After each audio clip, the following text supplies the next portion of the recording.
네, 정지욱 영화평론가와 함께 이야기 나누어 보겠습니다. 평론가님 어서 오십시오. 안녕하세요. 네. 우선 배우 김지미 씨 하면 한국의 엘리자베스 테일러 이런 수식어가 먼저 떠오릅니다. 그 정도로 한국 영화계에서는 또 빼놓고 얘기할 수가 없는 배우기도 한데 평론가님께서는 김지미 배우 어떤 배우로 기억하고 계십니까? 사실 제게도 그 연배 차이가 좀 있기 때문에 선생님의 작품을 초기 작품 다 그 스크린으로 보지는 못했습니다. 네. 물론 이후에 다른 매체를 통해서 작품을 거의 보긴 했지만요. 그래서 이 선생님은 1957년도에 황혼열차로 데뷔해서 700여 편의 작품에 출연했고요. 지금 우리나라 필름이 많이 유실돼서 한 350여 편이 남아 있습니다. 네. 그런데 이제 1969년도에 대원군으로 백상예술대상 여우주연상을 시작으로 해서요. 대종상에서 여우주연상을 3번 받았습니다. 네. 마지막에 그 길소뜸으로 받은 것이고요. 네. 그 상 말고도 파나마 국제영화제에서 여우주연상 등 그러니까 굵직굵직한 큰 상만 15개 이상의 상을 받았는데요. 그만큼 우리나라 한국 전쟁 이후에 한국 영화의 산 증인이라고 이야기할 수가 있겠습니다. 네, 이렇게 한국 영화의 산 증인이라고 하는 표현이 정말 아깝지 않은 배우인데 이 대중들에게 굉장히 지금 말씀해 주신 것처럼 많은 작품을 남겼습니다. 그중에서도 대중에게 특히 좀 기억에 남을 만한 작품이 있다면 좀 어떤 작품이 있을지도 좀 짚어주시죠. 우선 첫 번째 데뷔작이라고 할 수 있겠죠. 1957년도에 황혼열차라는 작품에 17살 나이에 출연했습니다. 네. 사실 재미있는 것은 그 황혼열차에 5살로 데뷔한 안성기 선배님과 같이 데뷔를 했거든요. 그래서 그랬군요. 부산국제영화제에서 안성기 배우님과 같이 만난 자리에서 우리는 선후배가 아니라 영화 동기다. 네. 그러면서 농담도 하고 그런 아주 재미난 에피소드가 있는데요. 그 이듬해인 58년도에 홍성기 감독의 별아 내 가슴에 그리고 61년도 정창화 감독님의 장희빈 등에 출연하면서 스타덤에 올랐고요. 한국 영화의 르네상스기를 꽃피웠다고 할 수가 있겠습니다. 이후 1990년대까지 계속 활동을 지속해 왔는데요. 그러면서 한 700편 이상의 작품에 출연했고요. 그렇기 때문에 대표작으로는 황혼열차 그리고 임권택 감독의 길소뜸 그리고 또 우리나라 여성의 그 역사적 아픔을 담고 있죠. 이장호 감독님의 명제 아끼고 소냐 이러한 작품들을 대표작이라고 이야기할 수가 있겠습니다. 네, 이렇게 좀 짚어주셨고 또 굉장히 다양한 배역을 또 연기를 해온 우리 김지미 배우인데요. 이게 김기영 감독에게 길거리 캐스팅이 되면서 17살의 나이로 이제 배우의 길을 걷게 됐고 또 데뷔하는 과정에서 얻은 예명이죠. 김지미라는 이름이 배우로서의 또 이름이 됐습니다.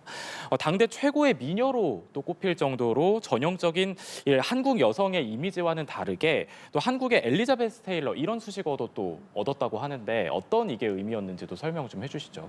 예, 그 길거리 캐스팅이라기보다는 오빠를 따라서 갔던 다방에서 네. 김기영 감독님이 보고 첫눈에 이 여자다라고 생각을 하면서 김기영 감독님이 계속 따라다니면서 설득을 했다고 합니다. 네. 당시 그 김명자가 본명인데요.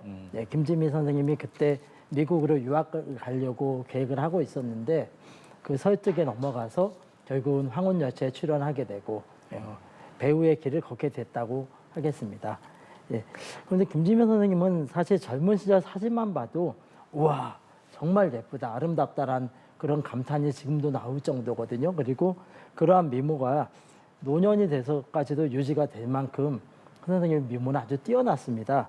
그런 미모를 유지할 수 있을 만큼 뛰어났기 때문에 오랫동안 전성기를 구가할 수가 있었던 것이겠지만 물론 그 미모뿐만이 아니라 선생님이 갖고 있는 카리스마 넘치는 연기력이나 뛰어난 연기력이 뒷받침되었기 때문에 선생님의 연기가 굉장히 오랫동안 지속된 것이 아닌가 그렇게 생각합니다.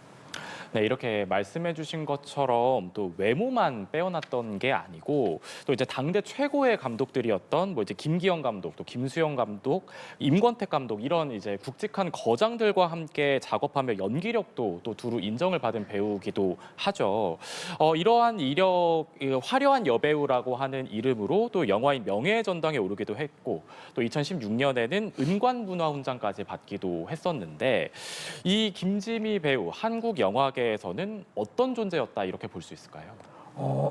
연기뿐만이 아니라 영화 정책에도 관여를 많이 했습니다. 네. 그래서 1995년도에 한국영화인협회 이사장을 맡았고요. 또 98년도엔 스크린쿼터 사수 범영화인 비상대책위원회 공동위원장으로서 스크린쿼터를 지키기 위한 영화인의 권리를 지키기 위한 아주 큰 투쟁에 앞장서기도 했고요. 1999년도에는 영화진흥위원회 위원으로서 활약하면서 여성 영화인으로서 큰 족적을 남겼다고 할 수가 있겠습니다. 여장부라는 그런 별명에 걸맞게 아주 보수적인 한국 사회죠. 그렇지만 이 사회에서 거침없는 행보로 촬영 현장뿐만이 아니라 사회 그리고 사생활에서도 굉장히 큰 목소리를 냈다고 할 수가 있겠습니다. 네, 뭐 지금 연기 활동뿐만이 아니라 뭐 영화 행정가 또 이제 제작가 뭐 이런 굉장히 다양한 영화의 이면에서 활동을 한 그만큼 이제 김지미 배우가 굉장히 자부심으로 또 살았던 배우였던 것 같기도 해요. 하지만 또 후배 배우들을 향해서는 또 배우는 늘 긍지를 가져야 한다. 뭐 이렇게 또 쓴소리도 아끼지 않는 이런 배우였다고 하죠. 네, 그 배우들에게 항상 그렇게 복돋아주는 그런 좋은 얘기를 많이 하기도 했습니다. 하지만 그 자기 소신을 전혀 또 굽히지 않기도 했거든요.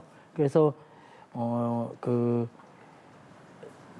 스크린쿼터 네. 그 투쟁 때 젊은 진보적인 영화인들에게 네. 아주 쓴소리를 하면서 정치적으로 좀 반대되는 이야기를 하는 바람에 그 젊은 영화인들에게 좀 원성을 사기도 했지만 그러한 것들이 어떻게 보면은 자신의 소신을 굳히지 않고 얘기했던 어떤 그런 모습이라고 할 수가 있겠습니다.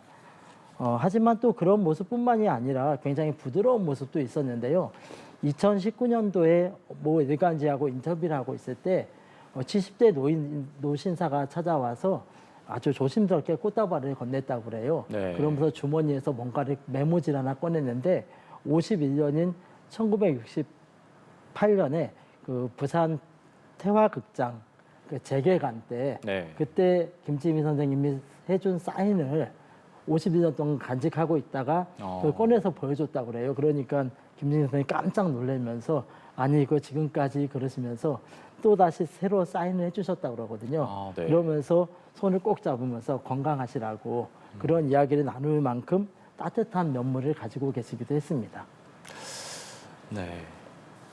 네, 그렇군요. 사실 지금 이렇게 말씀해 주신 이런 다양한 일화들이 또 있기도 한데 이렇게 또 배우로서뿐만이 아니라 또 스스로의 이름을 딴 지미 필름을 설립해서 뭐 영화진흥위원회 위원도 역임을 하고 이런 굉장히 활발한 활동을 펼쳤고 앞서도 좀 잠시 언급도 해주시기도 하셨는데 이러한 또 영화계 이제 전반에 걸쳐서 좀 김지미 배우가 어떤 활동을 했는지도 좀 짚어주시죠. 예, 1980년대 제작 수입사인 지미 필름을 이제 만들어서 활동을 시작했는데요. 이 지미 필름에서 만들어진 작품이 임권택 감독님의 티켓, 길소뜸, 그리고 이장호 감독님의 명자, 아끼꼬, 소냐 같은 그런 작품을 제작했는데 이러한 작품이 아주 수작으로 평가를 받고 있고요. 또 재미난 것으로는 1980년대에 아주 젊은이들에게 인기가 있었던 로보캅이라는 영화를 수입해서 굉장히 큰 흥행을 얻기도 했었습니다. 네, 그랬군요. 이렇게 음악의 화려한 여배우, 뭐 이제 이런 수식어가 붙을 만큼 이 김지미 배우의 개인의 삶도 좀 대중의 관심을 모았는데 그 당시에는 굉장히 좀 보수적인 사회이기도 했잖아요. 네. 근데 이제 그럼에도 불구하고 이런 사회상과는 반대되는 이런 자유로운 연애와 결혼 이런 부분들이 또 주목을 받기도 하면서 신여성 이런 이미지가 또 각인이 되기도 했습니다. 뭐 당시 사회 분위기에서는 조금 이런 모습들이 굉장히 좀 자유분방한 모습으로 비춰졌을 것 같기도 해요. 예, 그래서 그 단순히 외모나 연기 때문에 리즈 테일러라고 불린 게 아니라 화려한 외모와 그 연기력뿐만이 아니라 아주 스캔들로도 유명했습니다. 그 데뷔한 이듬해인 1958년에 18살의 나이로 별아 내 가슴에를 연출한 홍성기 감독님과 첫 번째 결혼을 했고요.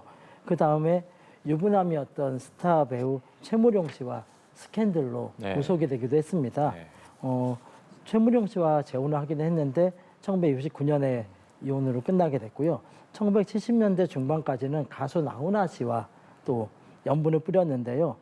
1980년대 초까지 사실혼 관계를 유지했습니다. 제가 지금 정릉에 살고 있는데요. 저희 정릉에 김진희 골목이라는 불리는 골목이 있습니다.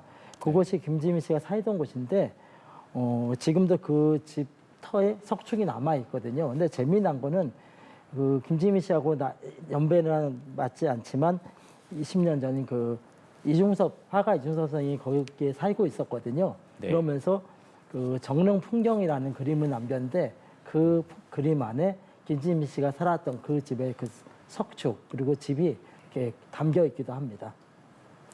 네, 그렇군요. 한국 영화인 총연합회가 밝히기로는 또 이제 이 김지미 배우가 한국 시간으로는 지난 7일에 이제 별세를 한 것으로 이렇게 지금 밝히고 있는 상황이고 또 지금 앞서 저희가 이 한국 영화인 총연합회가 이렇게 유족들과 함께 영화인장을 치르는 방안을 좀 논의를 해왔는데 이 별도의 영화인장은 치르지 않기로 했다. 이러한 소식까지 지금 전해지고 있고 대신 추모 공간을 마련해서 고인을 기릴 계획이다. 이런 내용까지 좀 들어와 있는 상황입니다. 굉장히 좀 큰 별이 이렇게 지면서 영화계에서도 좀 추모 물결이 아무래도 일고 있을 것 같은데 영화계 분위기는 좀 어떤가요? 예, 저도 아침에 아바타 기자시사를 가려다가 소식을 듣고는 아주 망연자실했습니다. 네. 그래서 결국 시사를 가지 못했는데요. 많은 영화인들이 SNS에 애도의 글을 남기기도 하고 지금 오늘 오전까지만 해도 유족과 같이 의논해서 영화인장을 하기로 했었는데 이런 별다른 아주 큰 행사는 하지 않지만 그 김지민 선생님의 애도하는 그런 공간을 만들고 자그마하지만 지속적으로 추모하는 자리가 만들어지지 않을까 생각하고요.